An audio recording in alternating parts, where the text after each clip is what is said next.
মুবারক করিম। কি নাম বললাম? মুবারক করিম। শুধু মা ভালো হলেই সমাজকে ভালো উপহার দেওয়া যাবে না, তার সঙ্গে বাবাকেও ভালো হতে হবে। তুমি শয়তান গাঁজা খাও, মদ খাও, হই হই, তোমার ঔরস থেকে হাফেজে কোরআন আসবে, তোমার ঔরস থেকে দাদা পীরের মতো আবু বকর আসবে, তোমার ঔরস থেকে বসিরাটি আল্লামা রুহুল আমিন সাহেব রহমাতুল্লাহ আলাইহির মতো আল্লাহর ওলি হবে। আবু জেহেল বার হবে, আবু লাহাব বার হবে। ওই সন্তানের কাছে জুতো খেয়ে খেয়ে তোকে মরতে হবে, জুতো খেতে হবে তো।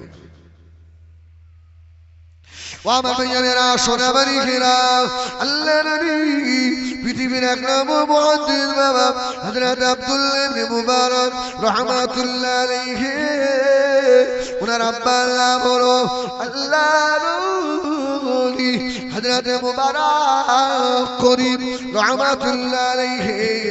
দিল দুঃখী গরিব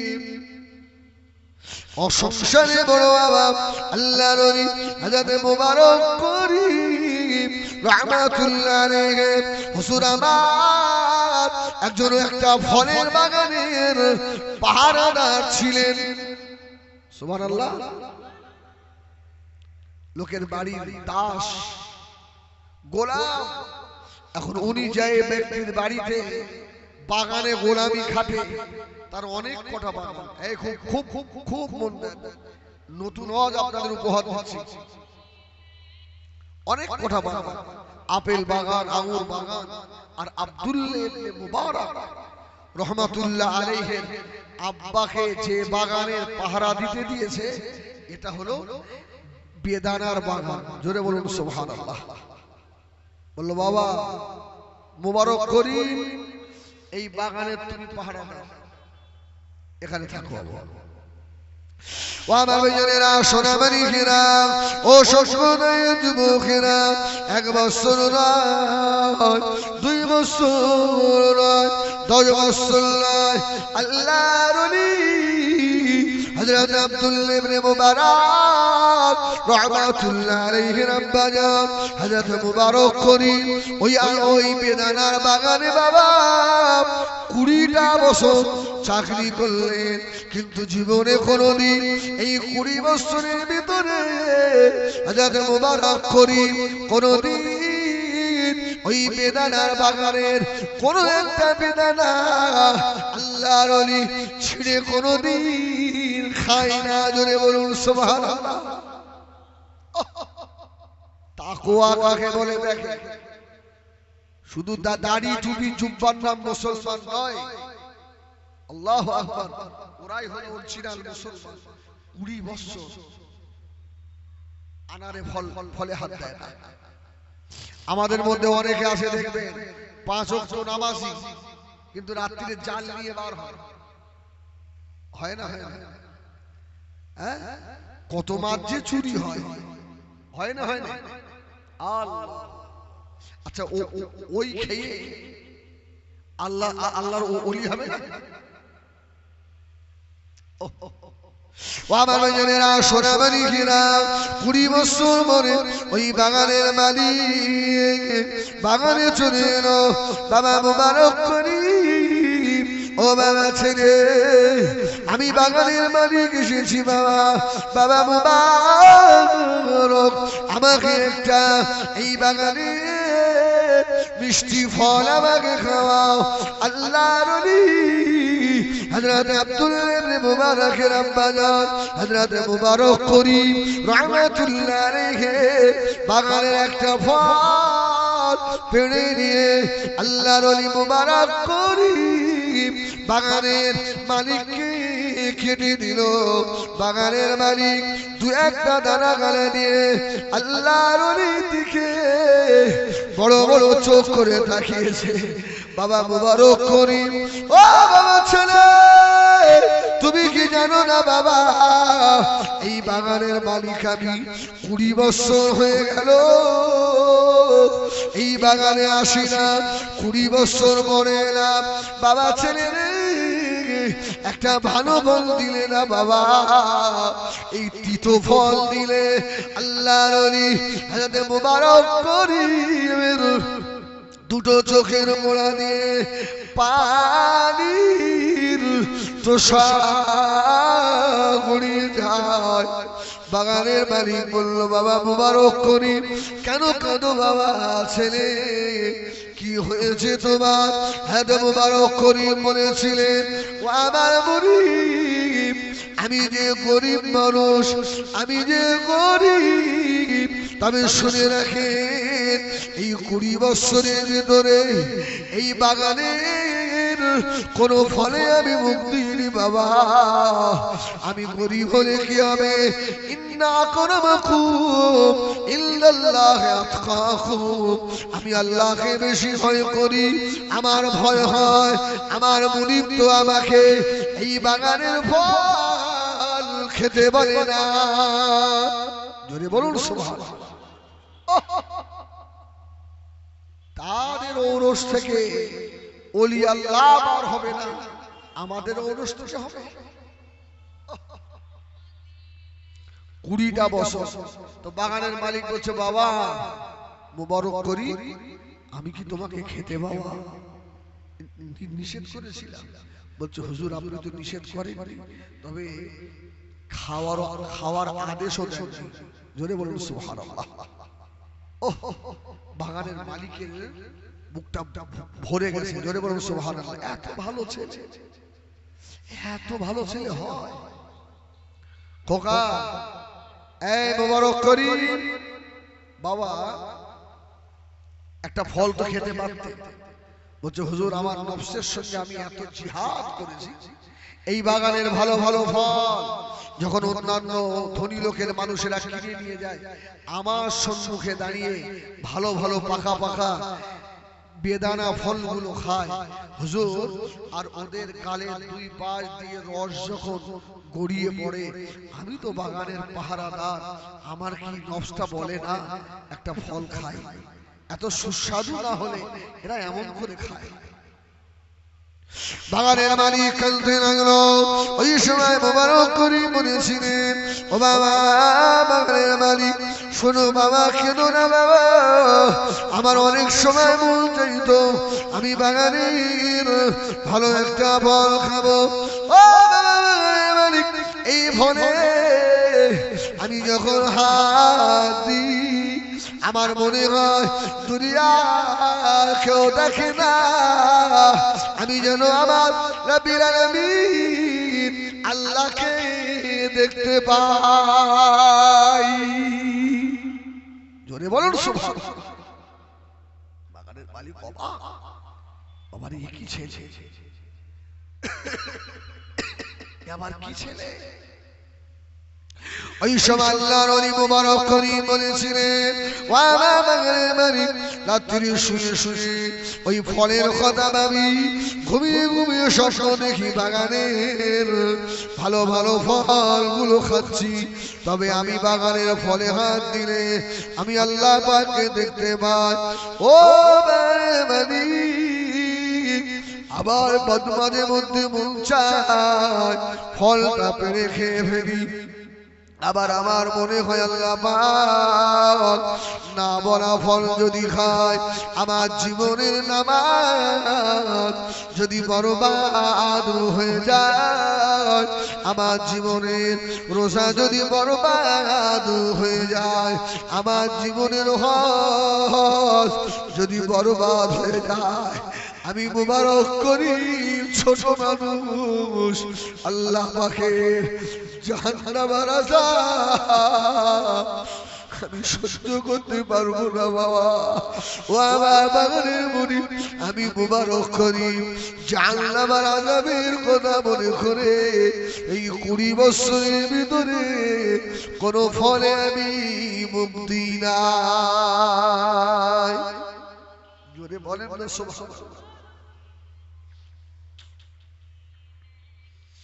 শুধু ভয় জাহান্নামের ভয়। জানি কোন ইবাদতে আমার সব কোন ত্রুটির কারণে আমার ইবাদতগুলো নষ্ট হয়ে যাবে। আমি জলসা করতে গিয়ে একটা এক্সাম্পল দিই মাঝে মধ্যে। কারোর যদি শরীর দুর্বল হয়, প্রেশার লো হয়ে যায়, ডাক্তারের কাছে গেলে ডাক্তার ওষুধ দিয়ে বলছে আপনাকে কয়েকটা ভিটামিন খেতে হবে, টনিক খেতে হবে। তো 8-10 ফাইল টনিক আপনি খেয়ে ফেললেন, খাওয়া হয়। এখন 10 ফাইল টনিক খেয়ে ও একদিন মনে মনে করছে, আরে 10 ফাইল তো ভিটামিন খেয়েছি, টনিক খেয়েছি, আজকে ওর সঙ্গে 1 সিবি 2 সিবি মতো একটু ঘাস মরা ওষুধ খেয়ে দেখি,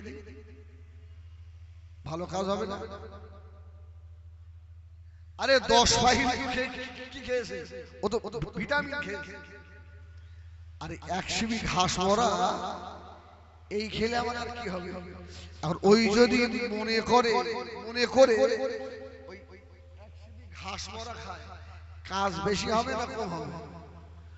ওরে 5 তলায় যাওয়া লাগবে না, লাগবে না। হ্যাঁ, 10 ফাইল ভিটামিন খেলাম তাও কাজ হলো না। 1 সিবি মানে ওস্তাদের কাজ শেষ।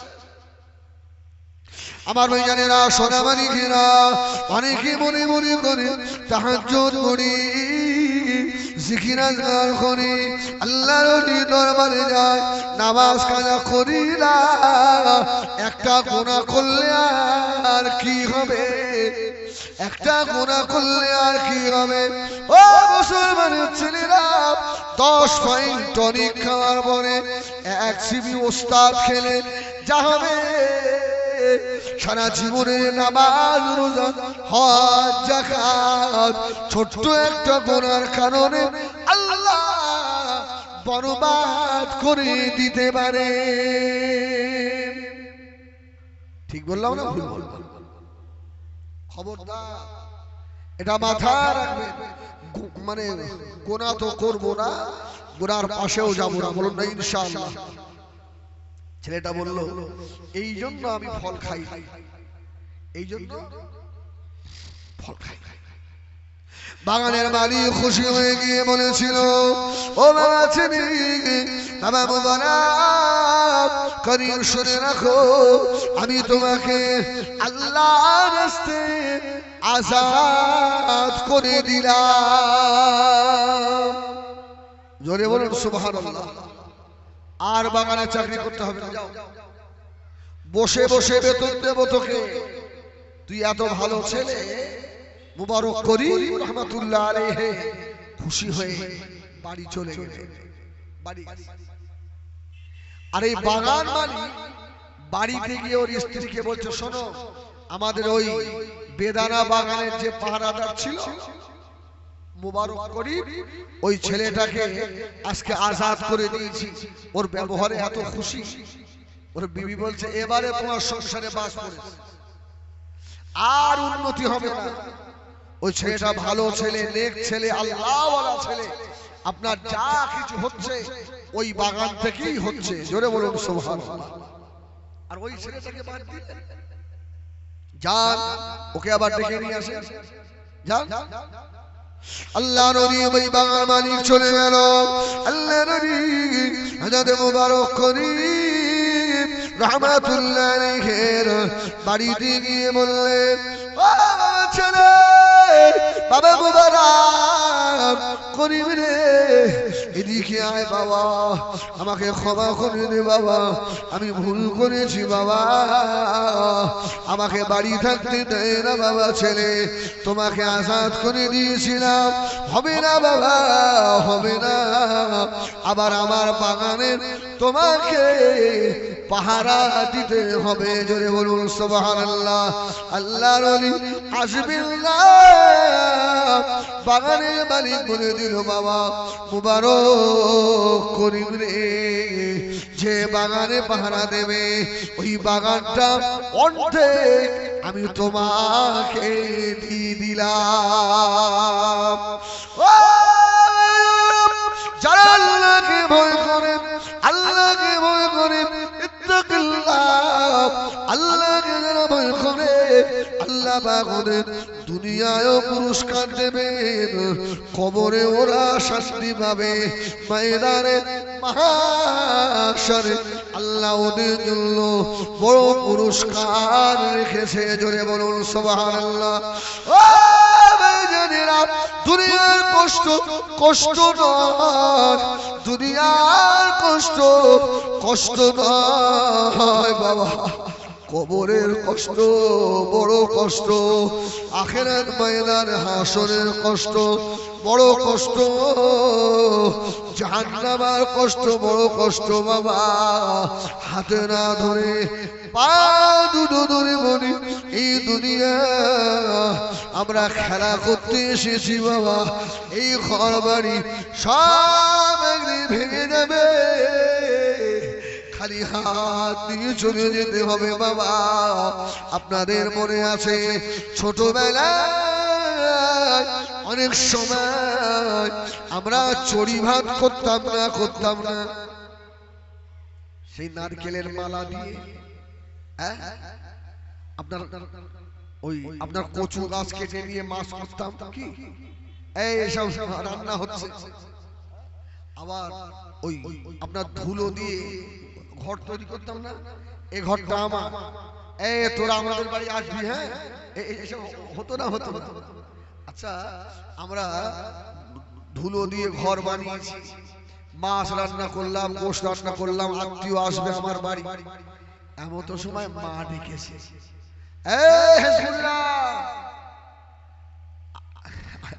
আমরা তখন কি করতাম, তোর খানা খাবো না বলে সব ভেঙে দিয়ে যে ঘর বানিয়েছি বৃষ্টি করলাম, মাঝেই দেখেছে সব ভেঙে দিয়ে।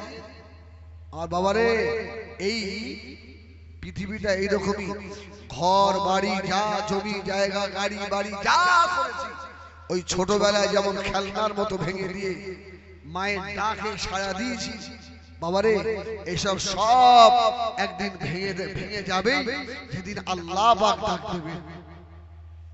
আমার ওর মাথায় ঢুকছে বাবা, আল্লাহ ডাক দিলে সব ভেঙে রেখে যত লাগছে থাকা যাবে না। আমার ভাইজানেরা, সোনা মালিকেরা, আল্লাহর নবী হযরত মুবারক করি রাহমাতুল্লাহ আলাইহি বড় খুশি হয়ে গেলেন, আবার বাগানে বাড়া দিচ্ছেন।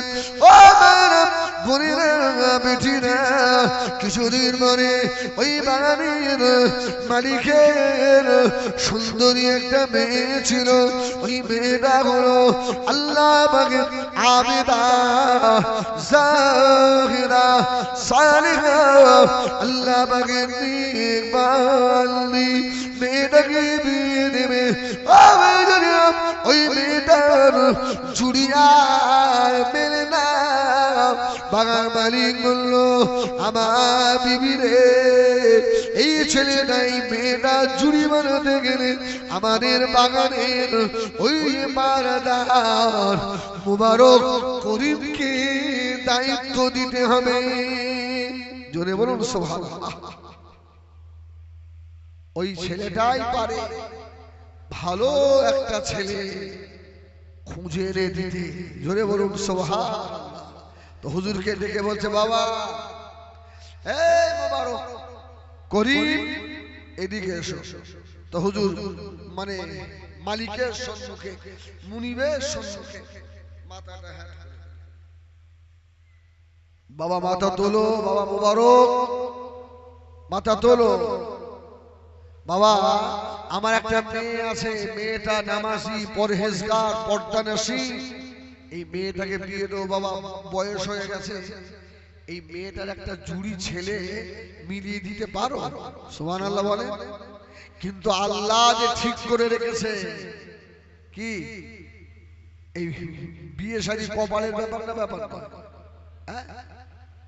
আল্লাহ তো ঠিক করে রেখেছে। আল্লাহ নবী হযরত আব্দুল্লাহ ইবনে মুবারক আব্বা জান হযরত মুবারক করিম রাহমাতুল্লাহ আলাইহি হুজুর আমার 1 বছর সময় নিলেন। ও তামাম দেশ ঘুরে ঘুরে এসে বাগানের মালিককে বলল, বাবা বাগানের মালিক, তোমার মেয়ের জুড়ি খুঁজে পাই নাই। স্বামী স্ত্রী আলোচনা করলো, মেয়েটাকে অন্য জায়গায় না দিয়ে আমাদের বাগানের পাহারাদার মুবারক করিমকে দিয়ে দেবো। জোরে বলে না সুবহানাল্লাহ। তাকওয়া করলে লাভ আছে না লস? বাগান অর্ধেক পেয়ে গেল। এবারে হুজুরের কাছে প্রস্তাব দিয়েছে যে আমার মেয়েটাকে তোমাকে বিয়ে করতে হবে। হুজুর বলল, বাবারে এই কথা বলে লজ্জা, আমি আপনার বাড়ির চাকর। মানুষ খারাপ বলবে। বাগানের মালিক বলল, বাবা আমি আমার মেয়ের জুড়ি তোমাকে ছাড়া আর কাউকে দেখছিনি। জোরে বলুন সুবহানাল্লাহ। আল্লাহ তো এদের রোষে জগৎ বিখ্যাত ওলি আল্লাহ পাঠাচ্ছে। জোরে বলুন সুবহানাল্লাহ। এ তো সিলেক্টেড হয়ে আছে।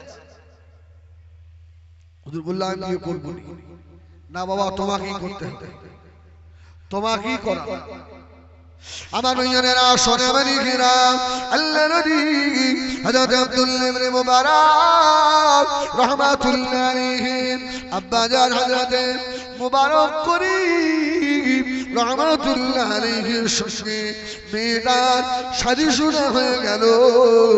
বিবাহ শাদী হয়ে গিয়েছে। বাবা বিবাহ হয়ে যাওয়ার পরে বাগানের মালিক বলে দিল, ও বাবা মুবারক করিম, আমার যত সম্পদ আছে এক ভাগ আল্লাহর রাস্তায় তোমার নামে লিখে দিলাম। ও আল্লাহ কি করেছে? আল্লাহ ফলে হাত লাগে না। বাগানের গোলাপ থেকে, বাগানের পাহারাদার থেকে আজকে মুবারক করিম আল্লাহ ওই বাগানের মালিক শুধু বানালেন নয়, আল্লাহ ওই সম্পদের মালিকও বানালেন। আল্লাহ মুবারক করিমের ওরসে জগৎ বিখ্যাত আল্লাহ নবী হযরত আব্দুল্লাহ ইবনে মুবারকের মতো এত বড় আলেম আল্লাহ পাঠিয়েছিলেন। জোরে বলে না সুবহানাল্লাহ। একবার দরুদ শরীফ আল্লাহুম্মা সাল্লি আলা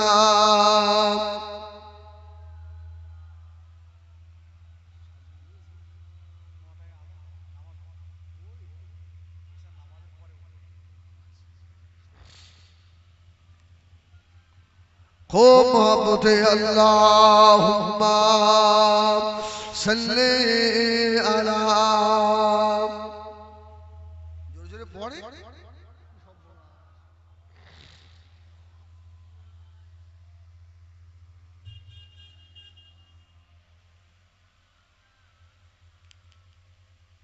हमें जानो दिल से प्यारा मोहम्मद, मोहम्मद की नाम है हमारा मोहम्मद।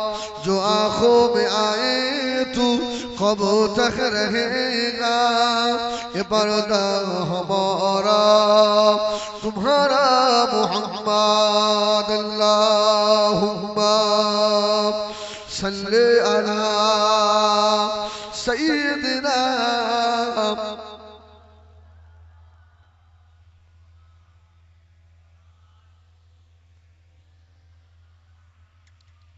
आप परो तुरा है कुरान रसूल अरबी, आपका नाम है जीशान रसूल अरबी।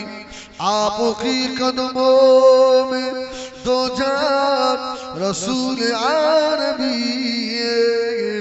जान है आपसे कुर्बान रसूल अरबी। जल्दी बुलाओ आओ मदीने में, ऐ मेरे आका बंदी में मैं हूँ परेशान रसूल अरबी आपकी कदमों में दो जान रसूल अरबी जान है आपसे कुर्बान रसूल अरबी अल्लाहुम्मा सल्ली अला जोरे जोरे पढ़ो बाबा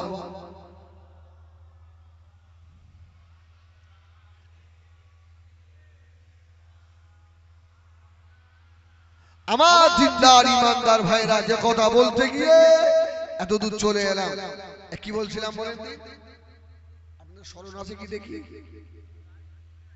হাউজে কাউসার চার প্রকারের শরবতের নাম কিন্তু রাসূল বললেন ভাই আখি জিবরিল ওটা একটু পান করানো যাবে না রাসূলুল্লাহ গিয়ে দেখলেন হাউজে কাউসারের তালা লাগানো জোরে বলুন সুবহানাল্লাহ নবী বললেন ভাই আখি জিবরিলের তালার চাবি কোথায় জিবরাইল সালাম জবাব দিয়েছিলেন ইয়া রাসূলুল্লাহ ইয়া হাবিবাল্লাহ এই চাবির নাম হলো বিসমিল্লাহির রহমানির রহিম যে প্রত্যেক কাজে বিসমিল্লাহির রহমানির রহিম পড়বে আল্লাহ পাক তাকে ময়দানে মাশরে হাউজ কাউসারের পানি আল্লাহ পান করাবে আল্লাহ নবী মিরাজ থেকে ঘুরে এসে নবী আমার যখনই দোয়া করতেন আল্লাহ নবী হাত তুলে বলতেন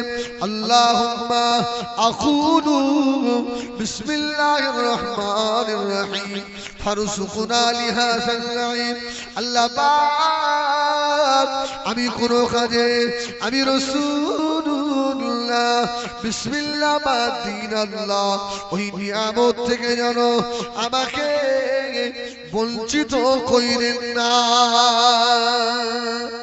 জোরে বলো সুবহানাল্লাহ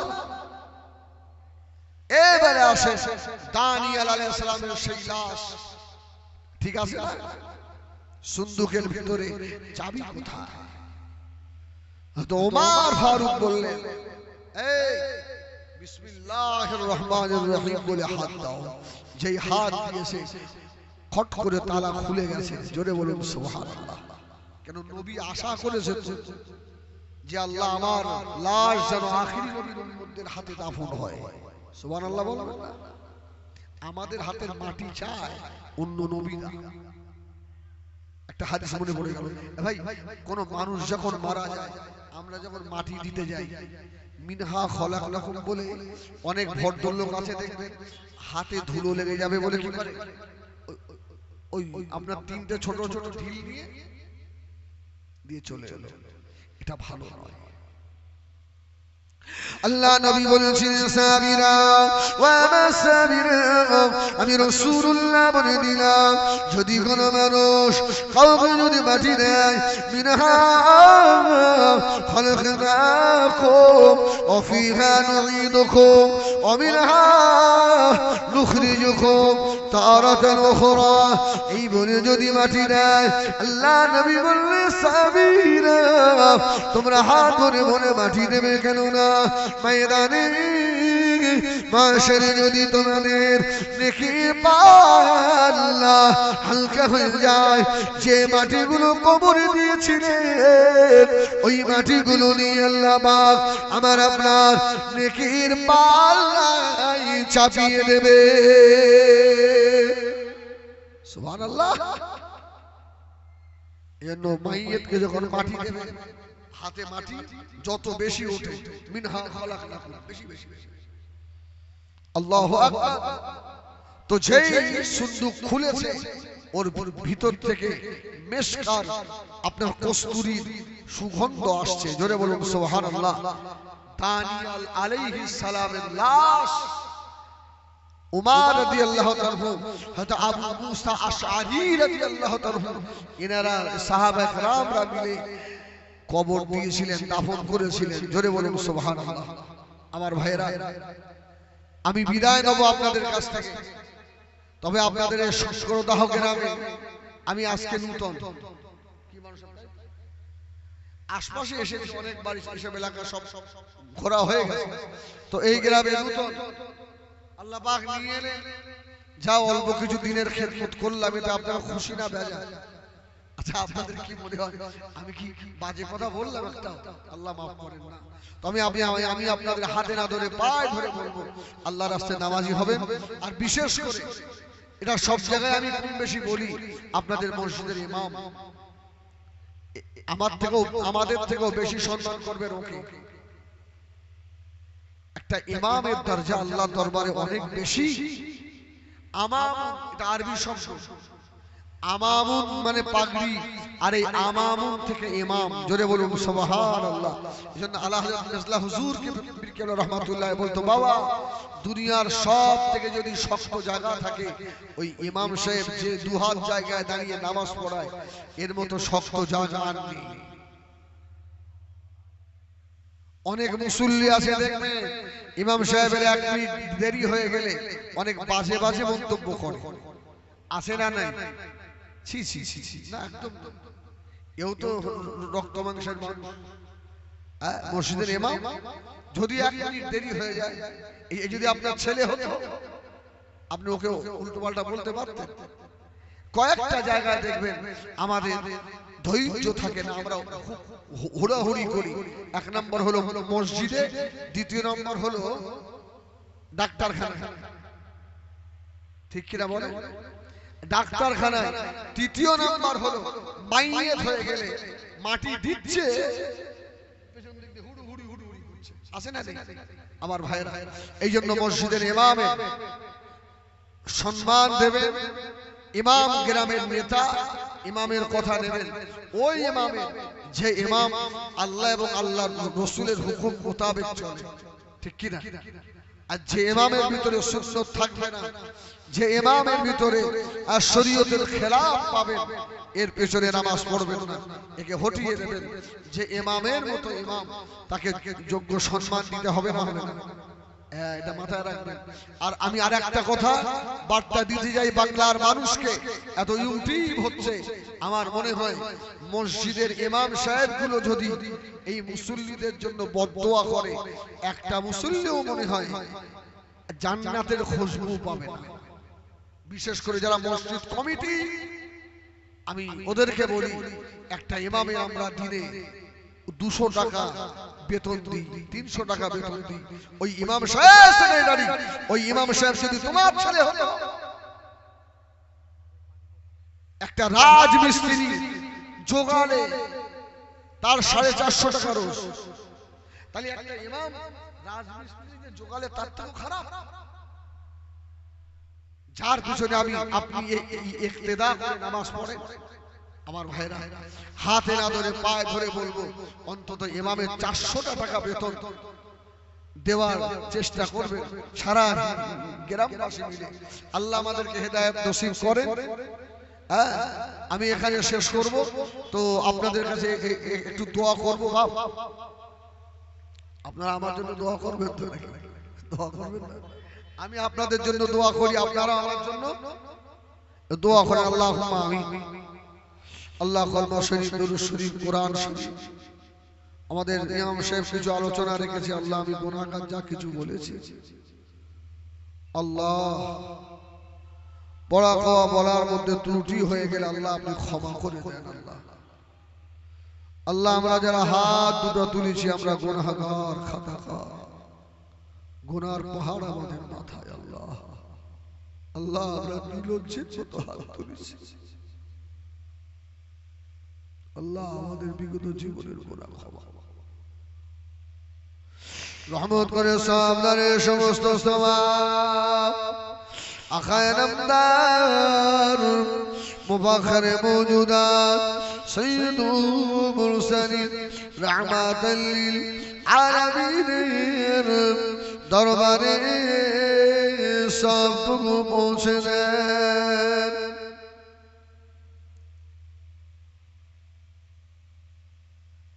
হুজুরের আলাউলাদ আম্মাজান সাহাবায়ে কেরাম সাবিকান हजरत इमाम हसन हुसैन रदियल्लाहु ताला अन्हुमा हजरत फातिमा रदियल्लाहु ताला अन्हा मक्का शरीफ मदीना शरीफ जन्नतुल बाकी जन्नतुल मुअल्ला मीना रावा मुजदलफा शरीफे যত বাজারাত আছে সকল হুজুরদের রূহ পাকে সবটুকু পৌঁছে দেয়।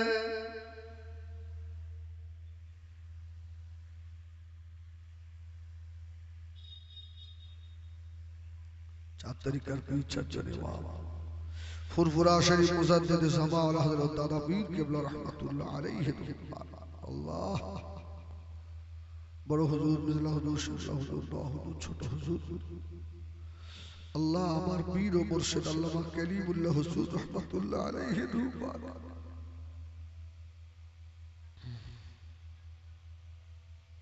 আল্লাহ আমার হুজুরের রূহানি দোয়া নসিব করেন আল্লাহ বশিরাতি আল্লাহ মারুফুল আমিন तमाम পৃথিবীতে কুল মুমিনিন মুমিনাত মুসলিমিন মুসলিমাত জিন ইনসান যারা ঈমান নিয়ে বিনা আল্লাহ সকলের উপর আল্লাহ আমাদের সংস্কারদার ছেলেরা মা বোনেরা জওয়ানেরা মুরব্বিরা সকলের সহযোগিতা আল্লাহ মাহফিল কায়েম হয়েছে আল্লাহ আল্লাহ দানকে কবুল করেন ছেলেগুলোকে নামাজি করে দেন আল্লাহ আল্লাহ এদেরকে নামাজি করে দেন আল্লাহ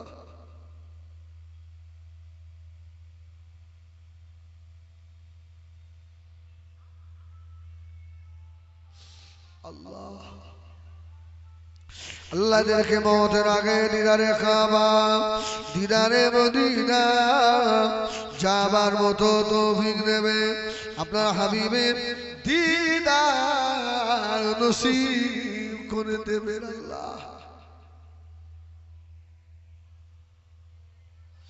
আল্লাহ আমাদের মৃত্যুর সময় ইমানের শক্তি দেবেন আল্লাহ আমাদের সংসারে অভাব দেবেন আল্লাহ আমাদের কাজ কামের ব্যবসা বাণিজ্য চাকরি বাকরিতে আল্লাহ আপনি বরকত দেন আল্লাহ আল্লাহ অনেকে বেমারি সেবা করে দেন আল্লাহ অনেকে ঋণগ্রস্ত পরিশোধের তৌফিক দেন আল্লাহ আল্লাহ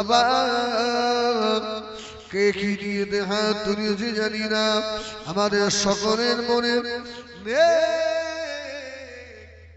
জায়েজ আশা পূর্ণ করুন قل يا عبادي الذين اسرفوا على انفسهم لا تقنطوا من رحمة الله إن الله يغفر الذنوب جميعا إنه هو الغفور الرحيم سبحان ربك رب العزة عما يصفون وسلام على المرسلين والحمد لله رب العالمين بحق لا إله إلا الله